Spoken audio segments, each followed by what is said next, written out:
नमस्कार, आप exam tour देख रहे हैं। अभी भी विद्यार्थी यही सोच रहे हैं कि आखिरकार बीपीएससी आयोग के अंदर क्या चल रहा है कि अभी तक ना ओएमआर शीट जारी हुआ, ना आंसर की दिया गया। रिजल्ट की बात तो छोड़ दिया जाए, सबसे बड़ा समस्या यह है कि पिछला बार टीआरई 2 में देखे होइएगा या टीआरई 1 में देखे हुए विलंब नहीं किया जाता था।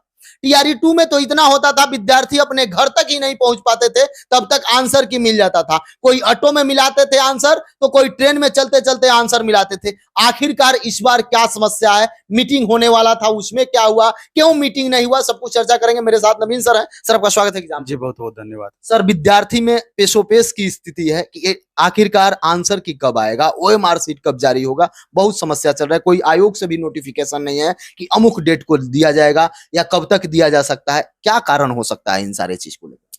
ये बहुत दुर्भाग्यपूर्ण स्थिति है, क्योंकि आप जैसे तुलना किए कि पिछली बार बच्चे घर नहीं पहुंचे, तब तक आपका जारी कर दिया गया आंसर की। तो इस बार इतने दिन हो गए एग्जाम का, अभी तक ओएमआर अपलोड नहीं हुआ है और लगातार चर्चाएं हो रही थी कि 8 तारीख को दे दिया जाएगा और फिर 9 तारीख को दे दिया जाएगा, लेकिन कुछ भी कंफर्म रिपोर्ट नहीं निकल करके सामने आ रहा है। पेपर में भी इस तरह की न्यूज आ रही है सिर्फ, लेकिन बीपीएससी के हवाले से या शिक्षा विभाग के हवाले से कुछ भी नहीं आ रही है। तो यहाँ हमको लगता है चूंकि बीपीएससी डायरेक्ट कंट्रोल होती है सामान्य प्रशासन विभाग से या शिक्षा विभाग से, अब इंटरनल मैटर क्या है ये समझ में नहीं आ रहा है। एक तो रिजर्वेशन वाली बात थी कि जो 50% पर रिजल्ट देने की अब बातें हो रही है 65% से, तो इसमें number of vacancies category by category उथल पुथल तो स्वाभाविक है, लेकिन ये करने में कितना देर लगेगी अगर बीपीएससी चाहेगी तो। बहुत ज्यादा इसको लेकर के तो मेरे ख्याल से दिक्कत नहीं होनी चाहिए। और रिजल्ट बनाने में भी डेटा फीड करने की बातें हैं, डेटा फीड करेगी ऑटोमेटिक। पहले भी चर्चा हुआ है, माननीय चेयरमैन सर भी चर्चा किए होती है, 1 दिन का काम है, 1 दिन में हम वैसा कर सकते हैं। सबसे बड़ा समस्या तब हुआ जब पेपर में दिया था कि 25 तारीख से ओएमआर शीट की जांच शुरू, पेपर में आया था। अब विद्यार्थी ये सोच रहे हैं कि डेटा तो 1 दिन में हो जाता है, 2 दिन में हो जाता है, 5 दिन में हो सकता है, लेकिन अभी इतना विलंब क्यों? जब आंसर की नहीं आया, ओएमआर शीट नहीं हुआ, तो जांच कैसे होगा? ये भी एक प्रश्नवाचक चिन्ह बच्चे कर रहे हैं।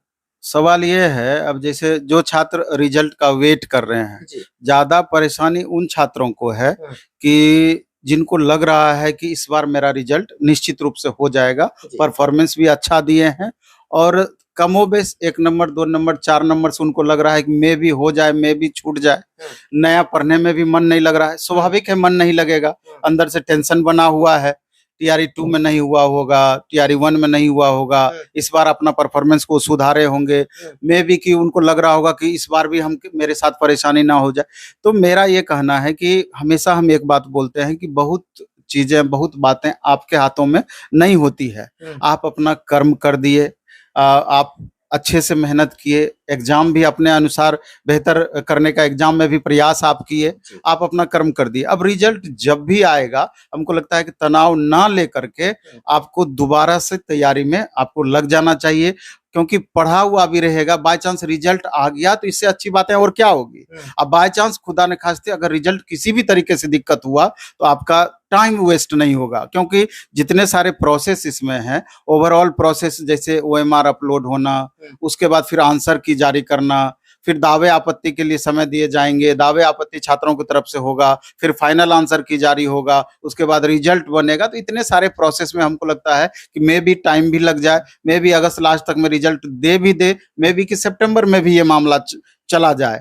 और जहां तक नेक्स्ट वैकेंसी का सवाल है, ये तो तय है कि अगली वैकेंसी आएगी।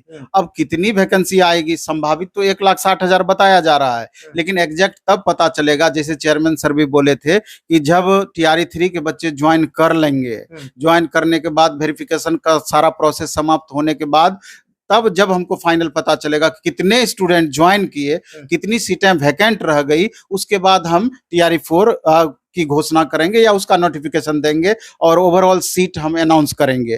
तो ये सारे प्रोसेस है, इसलिए तनाव छात्रों को बहुत अधिक नहीं लेना है, थोड़ा वेट एंड वॉच करते रहना है और अपना पढ़ाई मेरे ख्याल से कंटिन्यू रखना है। लेकिन एक मैटर जो है जिसकी लगातार हम हर वीडियो में चर्चा करते हैं, आप लोग भी लगातार इस मैटर को उठाते हैं, जैसे 1 कैंडिडेट 1 रिजल्ट वाली बातें, वेरिफिकेशन प्रोसेस में बदलाव वाली बातें, कहीं पिछली बार की तरह इस बार भी सीट वैकेंट नहीं रह जाए, उसके लिए अब यूपीएससी क्या करेगी, इसके लिए आश्वस्त करने वाली बातें हैं। क्योंकि कई सारे कैटेगरी में आप पिछली बार देखे हुआ इस तरह की बच्चे क्वालिफाई हैं, सीट भी वैकेंट रह गया है, लेकिन पूरा का पूरा वैकेंसी भरा नहीं गया, पूरा बताया रिजल्ट गया योग्य कैंडिडेट नहीं मिले। बताया गया कि योग्य कैंडिडेट नहीं मिले। तो किस तरह से आप अपना पैरामीटर योग्य कैंडिडेट का आप बनाए हैं, ये बात भी आपको तय करना चाहिए। अब इधर टीआरई 1 में भी सप्लीमेंट्री रिजल्ट को लेके कोर्ट में मामला है, कोर्ट में क्लियर भी कर दी है कि सप्लीमेंट्री रिजल्ट आना चाहिए। आप वेटिंग का प्रावधान कर दीजिए, कम से कम जितनी 87,000 समथिंग वैकेंसी है तो उसको पूरा का पूरा भरने का प्रबंध कर दीजिए। कहाँ कहीं आपत्ति रहेगी? 11-12 से वेरिफिकेशन नीचे की तरफ आप कीजिए, 50% वेटिंग का प्रावधान कीजिए, अपने सारा कुछ हो जाएगा क्लियर। सबसे बड़ा तो समस्या ये होता है, देखा जाता है जितना सीट है उतना पर तो रिजल्ट भी नहीं आता है, उससे कम पर ही रिजल्ट आता है, उसके बाद कॉमन विद्यार्थी मिल जाते हैं, तो ये तो हमेशा से सीट खाली रहेगा अगर यही प्रोसेस रहा। यही तो दुर्भाग्य है। इसी बात को तो हम लेके कह रहे थे कि अगर 50% वेटिंग का भी प्रावधान करती है, मल्टीपल कैंडिडेट जो है 1.5 गुना रिजल्ट, हाँ 1.5 गुना रिजल्ट, मल्टीपल कैंडिडेट को कहीं एक जगह ज्वाइन करने के बाद जो सीटें वैकेंट रह जाएगी। इस बार तो देखिए ना, बहुत सारे ऐसे भी कैंडिडेट हैं कि जिनका पहले से हो चुका है और फिर दोबारा वो एग्जाम में बैठ रहे हैं। स्वाभाविक है कि इस बार भी उनका होगा ज्वाइन, तो आखिर उसी हिसाब से वो करेंगे। तो बातें बहुत सारी है। अब इसमें सामान्य प्रशासन विभाग क्या आदेश देती है बीपीएससी को, क्योंकि आप बीपीएससी से जब बात कीजिएगा तो वो डायरेक्ट इस बात को रखेगी कि सामान्य प्रशासन विभाग या शिक्षा विभाग जैसा आदेश आएगी, हम कंडक्टिंग एजेंसी है, हम इतना सारा रिजल्ट बना करके दे रहे हैं, अब आगे से जैसा आदेश आएगा उसको हमको फॉलो करना है। तो बात तो सही है। तो अब सरकार की क्या सोच है, सरकार की क्या मंशा है, इस बात पर निर्भर करेगी कि सीट वैकेंट रहना है अथवा पूरी सीट को भर देना है। क्योंकि सीट जो प्रोसेस सरकार अपना रही है या अपनाते आई है, 87,000 में से आपका 25,000 प्लस सीट वैकेंट रह जाएगी, ये बात आप तय मानिए।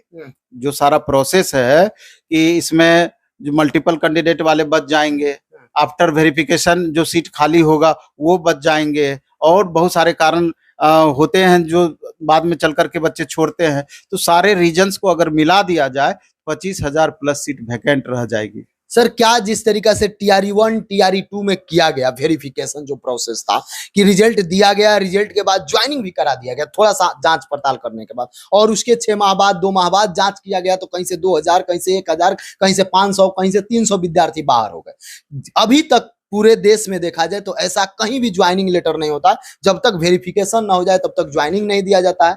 यहाँ 2 साल के बंधन पर ज्वाइनिंग दिया जाता है। सर इससे भी बहुत बड़ा नुकसान है। ये तो एकदम गलत प्रोसेस है, एकदम समझिए कि ऐसा प्रोसेस कहीं पर भी नहीं है। आप ये क्या है कि आप ज्वाइन कराने के बाद फाइनल वेरिफिकेशन करा रहे हैं, ऐसा होता है क्या? बिहार में होता है, बिहार टीचर वाले में ही होता है।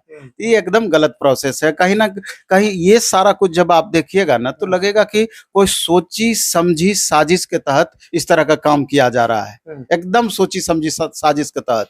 यहाँ तो बड़े बड़े दिमाग लेकर के वहां बैठे हुए हैं, उस तरह के माननीय चेयरमैन सर या आईएएस अफसर सब बैठे हुए हैं बड़े बड़े दिमाग को लेकर के। तो कहीं ना कहीं लगता है सरकार की तरफ से दबाव तो नहीं बनाया जाता है कि आप बताइए कि अगली वैकेंसी में कैसे मेरा सीट बढ़ेगा, क्योंकि प्रोसेस वही है, प्रोसेस वही है। आप देख लीजिए ना, नहीं तो बदलाव करने में क्या दिक्कत है? आप जितनी सीटें वैकेंट, जितनी वैकेंसी आप निकालते हैं, आपको भरना चाहिए कि नहीं? पूरी सीट पूरी भरना चाहिए, और आपको अच्छे से मालूम है कि कितनी सीटें वैकेंट रह जाएगी।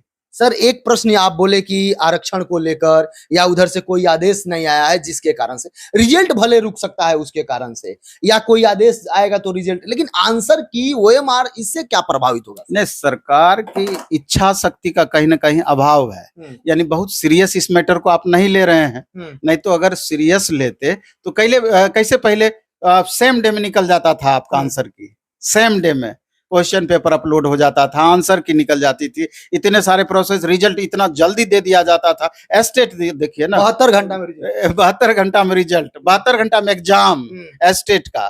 तो मतलब जो बिहार स्कूल एग्जामिनेशन बोर्ड को इतना सुस्त बॉडी लोग समझता है, वो 72 घंटे में एग्जाम कंडक्ट करवा सकती है।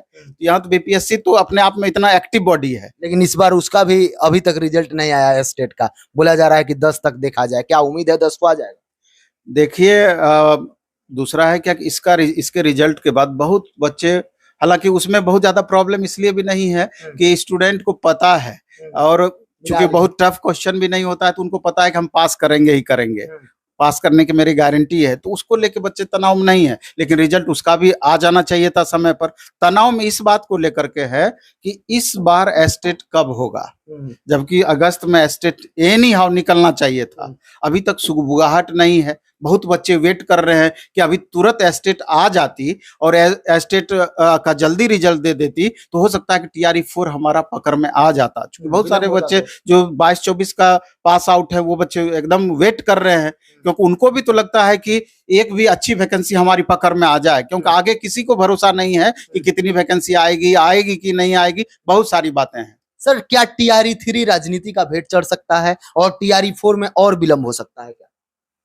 मेरे ख्याल से तो ऐसा नहीं होना चाहिए, क्योंकि एक्टिव होगी तो तुरंत नेक्स्ट प्रोसेस हो जाएगा। और जिस हिसाब से माननीय मुख्यमंत्री जी अपने ट्विटर हैंडल पर इस बात को दे चुके हैं कि 1,60,000 वैकेंसी हमको देना है, जिसमें 26,000 सिर्फ कंप्यूटर शिक्षक की भी चर्चा की है, तो हमको नहीं लगता है कि वो इसके प्रति सीरियस नहीं रहेंगे। सर, वो 3 माह के लिए बाहर जा रहे हैं। बहुत लोग ये भी सोच रहे हैं कि कहीं अब वैकेंसी ना दिया जाए या कोई समस्या हो जाए। इस पर सर आपका क्या विचार? इस पर हमारा कोई विचार नहीं है, क्योंकि ऐसा नहीं है कि माननीय मुख्यमंत्री जी नहीं रहेंगे तो विधि व्यवस्था नहीं चलेगी, कोई निर्णय नहीं होगा। ये सब तो पहले से निर्णय ले लिया गया होगा कि आगामी वैकेंसी किस प्रोसेस से हमको देना है, इसका रिजल्ट कब तक देना है। हमको लगता है कि इसको उस मैटर से कोई मतलब नहीं होना चाहिए। 45,000 स्वास्थ्य विभाग में वैकेंसी दिया गया, उसको भी रोक दिया गया, उस पर भी कोई प्रतिक्रिया अभी तक नहीं आया। उसके बाद बिहार सचिवालय बीएसएससी इंटर लेवल देखिए, उसका भी वही स्थिति है। सीजीएल देखिए, केवल एक टीचर भर्ती कर देने से बिहार का विधि व्यवस्था सही हो जाए? नहीं, बिल्कुल नहीं। अभी आप सबसे ज्यादा देखिए कि बिहार एसएससी +2 लेवल में 20 लाख प्लस अभ्यर्थी फॉर्म भरे हुए हैं। 20 लाख प्लस 12,000 प्लस वैकेंसी है।